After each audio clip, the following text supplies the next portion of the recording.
एक आदमी ने एक बहुत ही खूबसूरत लड़की से शादी की। शादी के बाद दोनों की ज़िंदगी बहुत प्यार से गुजर रही थी। वह उसे बहुत चाहता था और उसकी खूबसूरती की हमेशा तारीफ़ किया करता था। लेकिन कुछ महीनों के बाद लड़की चर्म रोग से ग्रसित हो गई और धीरे धीरे उसकी खूबसूरती जाने लगी। खुद को इस तरह देख उसके मन में डर सा मानने लगा कि वह बदसूरत हो गई तो उसका पति उससे नफ़रत करने लगेगा और वह उसकी नफ़रत बर्दाश्त नहीं कर पाएगी। इस बीच एक दिन पति को किसी काम से शहर से बाहर जाना पड़ा। काम ख़त्म कर जब वह वापस घर लौट रहा था, उसका एक्सीडेंट हो गया। एक्सीडेंट में उसने अपनी दोनों आंखें खो दी, लेकिन इसके बावजूद भी उन दोनों की ज़िंदगी सामान्य तरीके से आगे बढ़ती रही।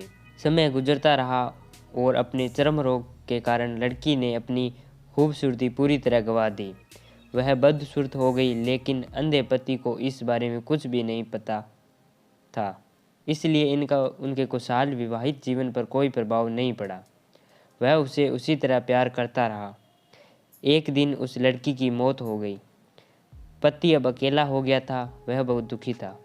वह उस शहर को छोड़कर जाना चाहता था। उसने अंतिम संस्कार की सारी क्रियाविधि पूर्ण की और शहर छोड़कर जाने लगा। तभी एक आदमी ने पीछे से उसे पुकारा और पास आकर कहा, अब तुम बिना सहारे के कैसे अकेले चल पाओगे?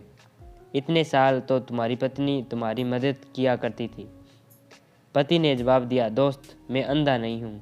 मैं अब बस अंधा होने का नाटक कर रहा था, क्योंकि यदि मेरी पत्नी को पता चल जाता कि मैं उसकी बदसूरती देख सकता हूँ तो वह उसे उसके रोग से ज़्यादा दर्द देता।